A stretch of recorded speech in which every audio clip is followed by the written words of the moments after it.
écoutez Radio Ma'arif.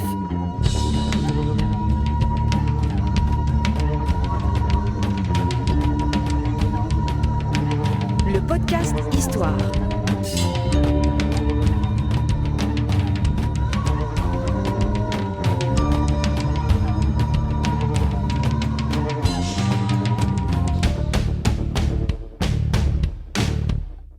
Produit avec le soutien de Maroc Télécom. Bonjour les amis, bienvenue dans un nouveau podcast Histoire de Radio Ma'arif. Nous sommes très heureux aujourd'hui d'inviter avec nous Driss Xiques, qui est écrivain, dramaturge, directeur d'Economia, qui est le centre de recherche de HEM, confiné chez lui à Rabat et convoqué par Radio Ma'arif aujourd'hui pour nous éclairer sur un personnage extraordinaire, controversé, j'ai envie de dire clivant, de notre histoire, Ibn Rushd, chez nous, Averroès, dans le monde occidental. Merci Driss d'avoir accepté la convocation, parce que quand même on parle de convocation, mais c'est une invitation. Écoute, avec grand plaisir. Venant de ta part, je sais que ça peut être que bienveillant. Alors, on va parler d'Ibn Rushd, né à Cordoue en 1126, mort à Marrakech en 1198. Tu as écrit un livre qui s'appelle Au détroit d'Averroès. Alors je précise tout de suite, c'est un super bouquin, mais c'est une fiction qui se passe dans le Maroc contemporain, dans un milieu universitaire, où Ibn Rushd est révéré, honni, sujet à débat dans ce milieu-là. Et en fait, ton livre traite à la fois de Ibn Rushd et de sa résonance aujourd'hui. Est-ce que c'est bien résumé, en gros ? Oui, comme d'habitude. Je pense que c'était ça le but, c'est de montrer comment un penseur aussi important, un rationaliste du XIIe siècle, continue encore à faire débat jusqu'à aujourd'hui, parce que nous n'avons pas réglé un certain nombre de problèmes, la place de la raison dans la société, la relation entre la religion et la pensée rationnelle, etc., etc. Eh ben justement, parlons un moment de ce grand bonhomme qui était, donc si j'ai bien compris, petit-fils de juge à Cordoue, en Andalousie, qui a été juge, qui a été médecin, qui a été philosophe. Comment tu nous décrirais son parcours ? Alors, il faut peut-être resituer les choses. Quand il naît en 1126, nous sommes sous les Almoravides. Et effectivement, son grand-père était Qadi al-Qudat, pas uniquement juge, il est une sorte de juge suprême de Cordoue. Et son père était un fré, et donc il naît d'une famille de savants qui ont historiquement servi les Almoravides, donc son grand-père. Mais très vite, on rentre dans une phase de tension entre les Almoravides et les Almohades, et donc lui, jeune lettré, très intelligent, est détecté par les Almohades parmi ces esprits éveillés. Donc il le sélectionne déjà en tant que jeune dans un voyage pour avoir quelques fleurons de la nation. Mais très vite, c'est quelqu'un qui va se distancer, qui va apprendre, etc. Qu'est-ce qui va se passer ? C'est que ce monsieur qui est en même temps médecin, juge, lui aussi Qadi al-Qudat, ça veut dire juge suprême, et philosophe, et il est d'abord un philosophe, il a d'abord lu les Grecs, il est ami avec un autre philosophe très connu, médecin du sultan, Ibn Tufayl.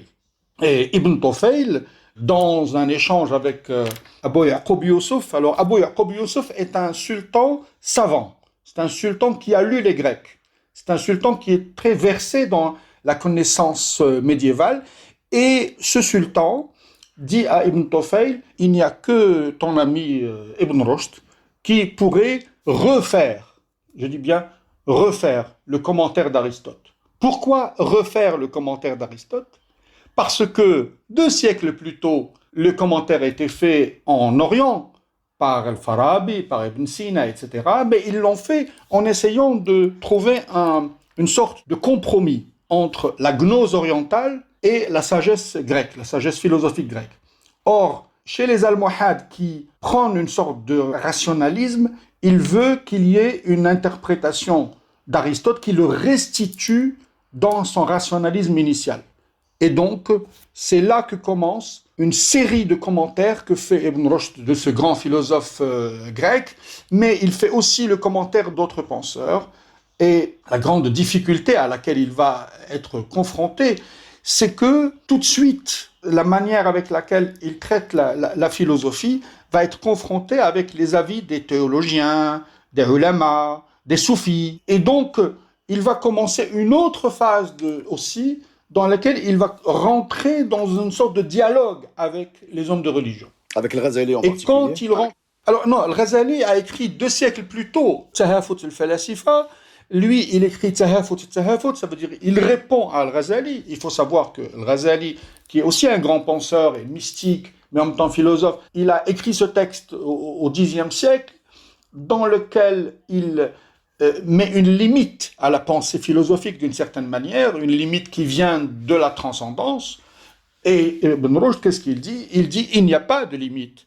Il dit qu'il y a d'un côté la possibilité d'accéder à la vérité par la voie de la croyance, de la charia voulant dire la voie de Dieu, mais aussi qu'on peut accéder à la vérité par une autre voie, qui est la voie de la pensée rationnelle, de la démonstration rationnelle. Et donc pour lui, les 2 voies sont possibles. C'est ce qu'on appelle la double vérité, et ce qui, de prime abord, crée clivage pour lui.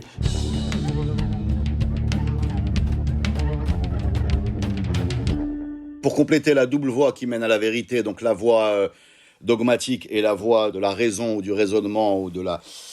ça va mettre en parallèle également avec ce qu'on appelle, si j'ai bien compris ce que j'ai lu, le paradigme de l'artisan, c'est-à-dire qu'on peut connaître l'artisan en étudiant ses fabrications. Et donc, si tu veux connaître Dieu, tu devrais ou tu pourrais étudier le monde qui est sa création, qui a un appel à la science, à l'observation, et de mettre du divin dans la science. Voilà un peu comment on peut résumer ce que j'ai compris. Hein. Oui, alors c'est un peu ça ce que Ibn Rushd essaie de dire aux théologiens. Il essaie de leur dire, écoutez, même dans notre religion, il y a une invitation à penser par soi-même. Et en même temps, une invitation à observer les phénomènes naturels pour comprendre l'univers. Mais il ajoute à cela aussi autre chose qui est important, c'est de dire que si d'autres cultures, les anciens, nous apportent une autre manière d'accéder à la vérité, il faut qu'on l'accepte. C'est pas parce qu'elle vient des autres, qu'elle nous est étrangère, qu'on devrait la réfuter. Et il faut se remettre dans l'époque. Nous sommes à la fin du XIIe siècle, dans un moment où déjà son protecteur, le sultan Abou Yaqub Yusuf, est mort, et donc c'est le fils, Yaqub al-Mansour, le fameux Yaqub al-Mansour, qui est plus un sultan guerrier. Nous sommes au temps des croisades aussi, il faut le savoir, qui arrive au pouvoir, et autour de lui, il doit préserver les équilibres, et on n'arrive pas à accepter toute forme de pensée, même si elle vient des ifranj, des étrangers. Ça, c'est un point fondamental.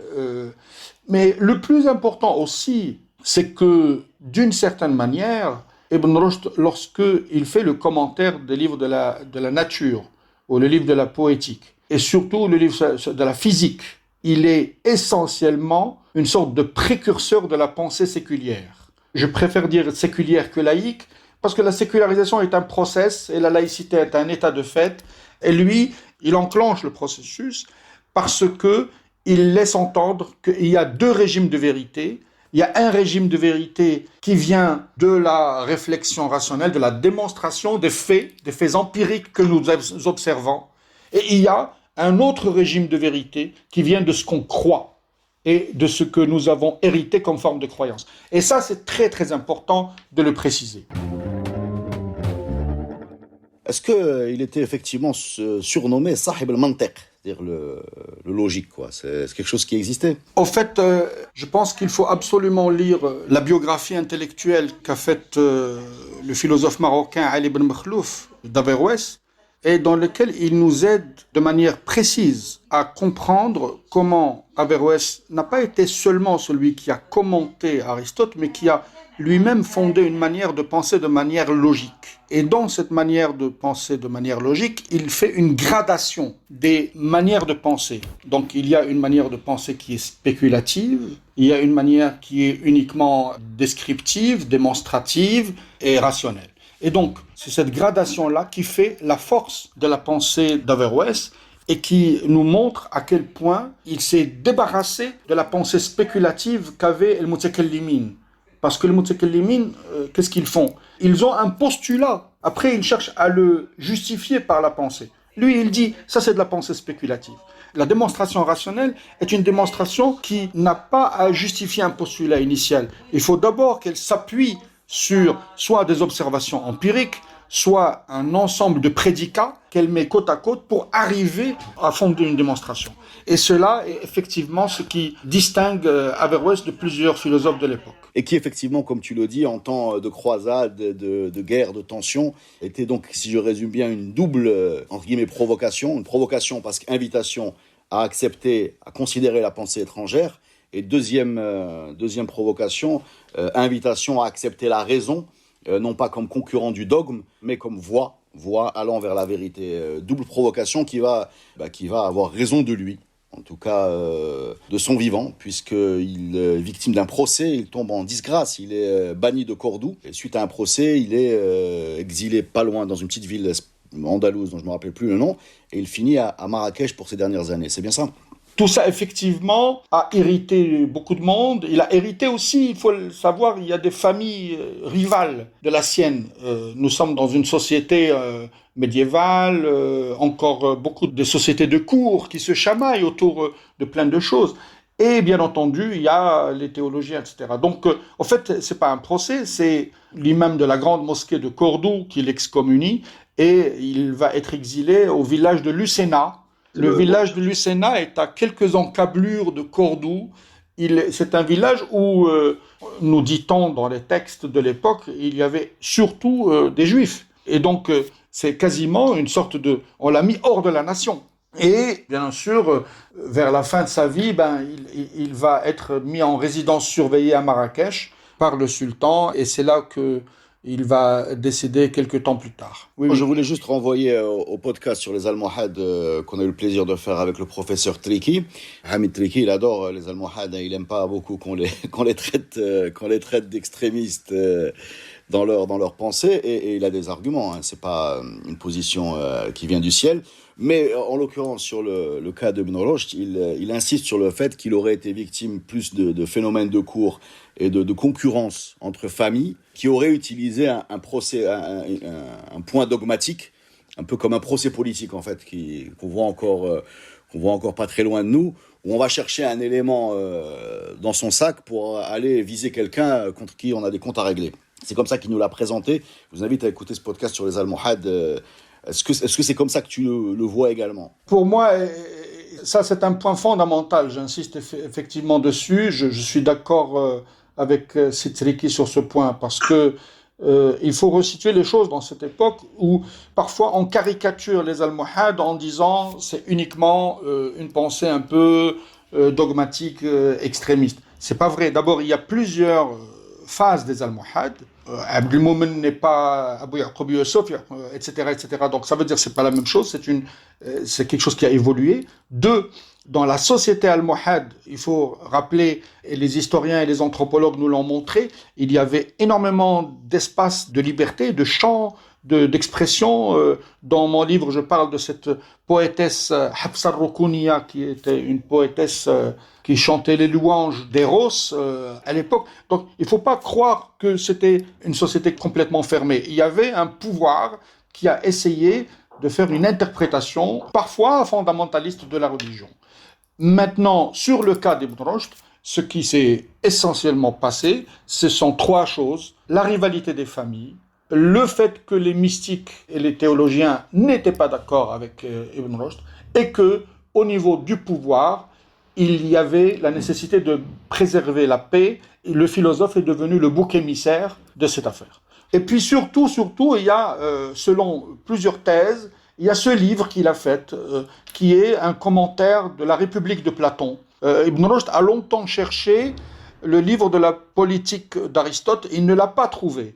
Je rappelle que la traduction des philosophes grecs a été faite à Bagdad par Ibn Matta et son école, et que ce livre, la traduction de la politique d'Aristote, il ne l'a pas trouvé, et donc il s'est rabattu sur la République de Platon, et donc son commentaire de la République de Platon, qui est un livre de philosophie politique, dans lequel il fait d'une certaine manière la critique des Almohades, mais aussi d'autres dynasties musulmanes qui se sont égarées par rapport à la notion de justice et à la notion d'équité dans leur société, on considère aussi que cela aurait été derrière sa disgrâce.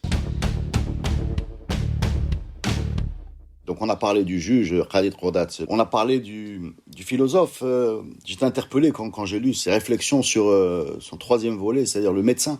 Pas le médecin praticien, même si apparemment il aurait exercé ça dans la cour al-Muhad, mais le médecin chercheur, des points sur la réflexion, l'inconscient, la pensée, le libre arbitre, qui préfigure un peu ce que Freud va dire beaucoup plus tard en termes de conditionnement, etc. Je ne sais pas si tu peux nous éclairer sur ce point.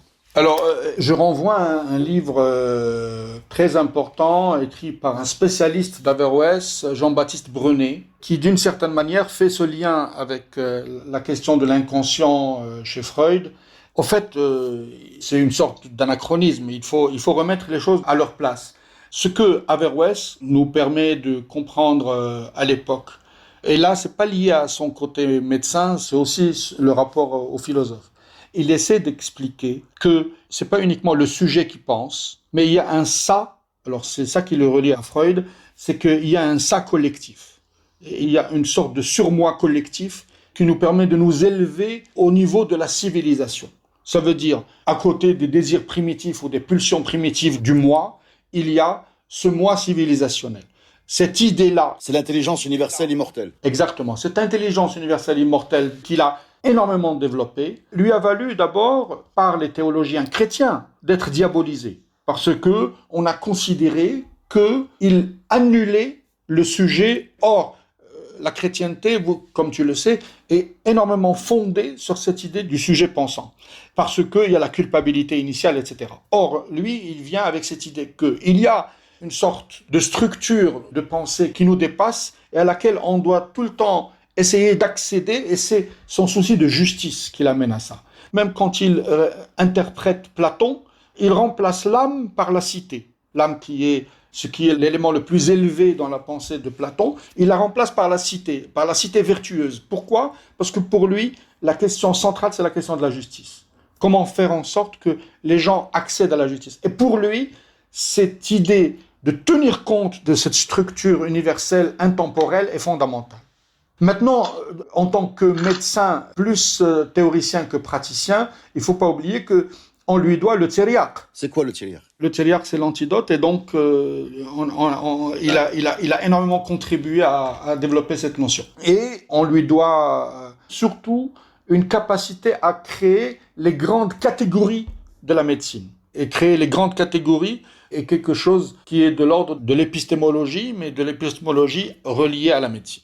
Alors, donc paradoxalement, en même temps, donc après son décès, bien après son décès, que Ibn Rushd ait été un peu oublié de par chez nous, et il a été enseigné dans certaines universités occidentales qui très tôt l'ont considéré comme un penseur, un des penseurs les plus importants du monde médiéval pour garder la classification occidentale.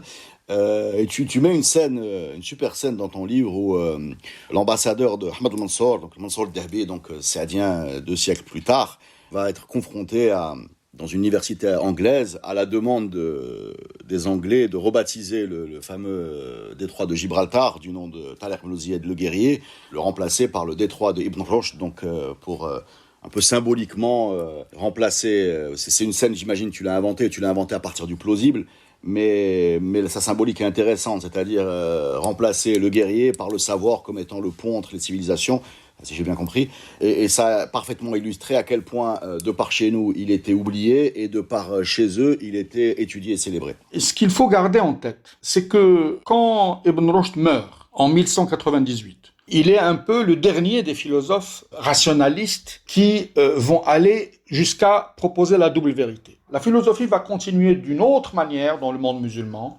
Certains disent qu'elle va cesser, mais je crois plus qu'elle a plus continué d'une autre manière. Elle a continué en dialogue avec la théologie, en dialogue avec les grammairiens, etc., etc. Elle a plus continué chez les Perses de manière beaucoup plus forte. Et donc, se remettre dans l'époque, c'est comprendre que, d'abord, la moitié de ces ouvrages ont été brûlés. Et que le fait que la moitié de ces ouvrages aient été brûlés aurait pu laisser entendre qu'on n'a gardé que la moitié. Non, c'est pas vrai, parce que cette moitié qui a été brûlée avait été préservée par transcription hébraïque. Je dis bien transcription hébraïque, ça veut dire transcrite en lettres hébraïques. Ça nous renseigne aussi sur la société cordouane de l'époque, dans laquelle il y a les 3 religions, etc. Et cette transcription va permettre, un siècle plus tard, la traduction en hébreu, puis en latin. Et donc, ce qui est important de noter, c'est qu'à partir du XIVe siècle, l'Europe connaît l'émergence de l'université. Donc, l'université comme lieu qui préserve le savoir profane est le lieu dans lequel va fleurir Averroès. Il va fleurir, pas en tant que tel uniquement, mais aussi comme celui qui va les aider à accéder à Aristote. D'ailleurs, on a parfois même confondu les deux.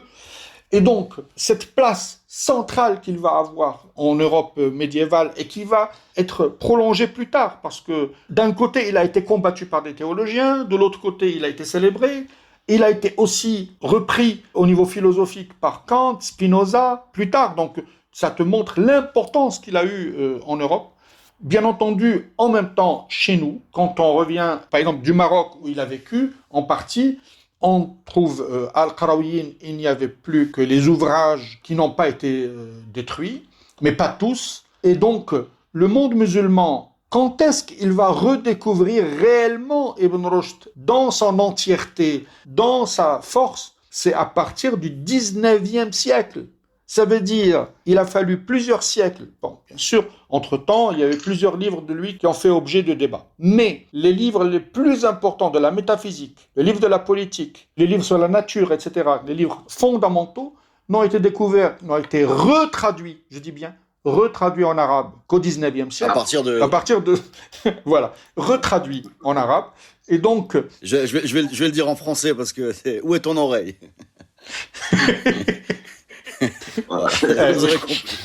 Et donc, quand j'ai essayé, par cette métaphore du détroit, montrer quelque chose, c'était d'abord pour partir d'un fait réel. Le fait réel, c'est que après la mort d'Ibn Rushd à Marrakech, 3 mois plus tard, il va être déterré. Et on va le transporter par mulet et traverser le détroit pour être réenterré à Cordoue. Et on le transporte avec ses manuscrits. Ça veut dire, en fait, on perd le philosophe. C'est intéressant d'ailleurs que Bab Tarzout, où il était enterré, va être le lieu d'enterrement d'un soufi qui est Sidi Bel Abbas Sibti, qui est le saint des saints de Marrakech. C'est intéressant d'ailleurs, comment le mystique prend la place du philosophe. C'est intéressant sur notre histoire. Et donc, on perd tout ça d'un coup. Et ce qui est intéressant, c'est que quand est-ce qu'on redécouvre cela de manière beaucoup plus forte? C'est la retraduction dans le 19e siècle, etc. Donc, créer cette métaphore sur le détroit est venu de 2 faits. Un fait historique avéré. Le fait historique avéré, c'est Ahmed al-Mansour, sultan marocain saadien, qui demande à Élisabeth d'Angleterre son soutien pour attaquer l'Espagne. Pourquoi? Parce que, à l'époque, Ahmed al-Mansour avait étendu son empire en Afrique et pour concurrencer les Ottomans à l'Est, il cherchait à reconquérir l'Andalous. La reine d'Angleterre n'a jamais répondu à cette requête. Ça, c'est un document historique avéré. C'est un fait historique avéré. L'autre fait historique construit et plausible, c'est que l'université d'Oxford, où effectivement Averroès était une figure majeure, le recteur aurait demandé qu'on rebaptise le détroit de Gibraltar du nom d'Averroès, mais ça c'est la métaphore qui permettait essentiellement de montrer une impossibilité de faire le pont par le savoir entre les deux. Voilà.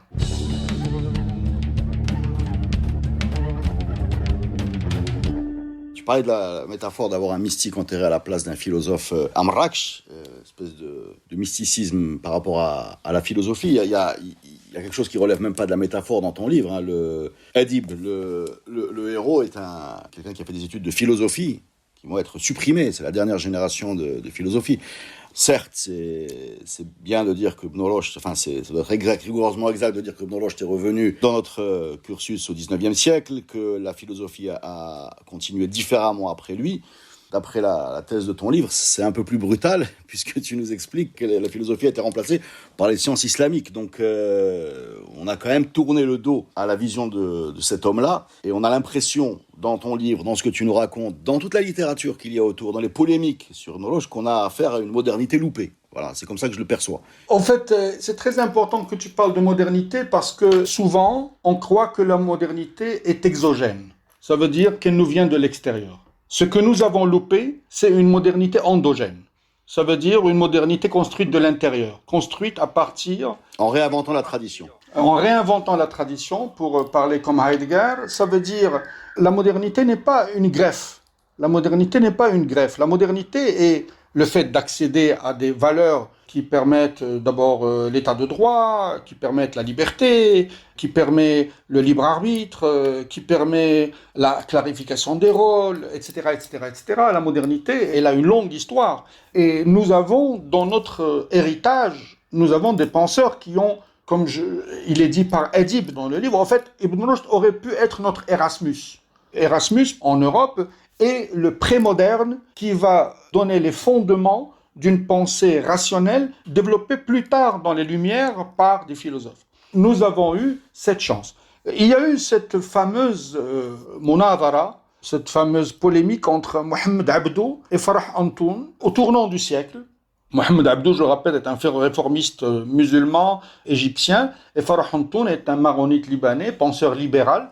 Et Farah Antoun, qu'est-ce qu'il dit à Mohamed Abdo à l'époque? Il lui dit « Écoute, nous avons raté le coche, nous avons été ingrats vis-à-vis d'Ibn Rushd. Ibn Rushd aurait pu nous aider à fonder notre modernité. » Et qu'est-ce que lui répond Mohamed Abdo, qui était un réformiste, qui veut réformer? Il lui dit « Mais lui, il a été latinisé, christianisé, il n'est plus des nôtres, nous ne pouvons pas s'appuyer dessus pour construire notre modernité. » Et donc, non seulement on a raté la construction d'une modernité endogène, mais on a à tort considéré Ibn Rushd comme étranger, à tort considéré que Averroès ne nous appartient même pas, et plus grave encore, on a trahi cette pensée que lui-même portait, mais même si une pensée nous vient d'ailleurs et qu'elle est crédible et qu'elle est juste, il est important de la prendre parce qu'elle nous aide à nous réformer. Alors bien entendu, quand on revient au présent et qu'on revoit comment des pouvoirs politiques qui ont instrumentalisé la religion, qui ont combattu la philosophie parce qu'à un moment donné, on a considéré que la philosophie était le ferment du marxisme ou bien était le ferment de la rébellion. Ou de l'impiété. Et qu'il fallait construire les conditions d'une sorte de conformisme dans les sociétés. Eh bien, cela a donné effectivement une sorte de diabolisation de la philosophie. Nous avons beaucoup de chemin encore pour rectifier le tir, malheureusement. C'est très souvent, malheureusement, aussi la conclusion d'énormément de nos podcasts. Merci beaucoup, c'était passionnant. J'avais aucun doute là-dessus en t'invitant. Je sais que c'est difficile de faire une demi-heure sur un personnage aussi immense que Ibn Rushd. J'espère que ça vous aura donné envie d'en savoir plus. Et il y a des sources pour ça. Merci beaucoup, Driss Xiques. Et à la semaine prochaine, les amis, pour un nouveau podcast Histoire.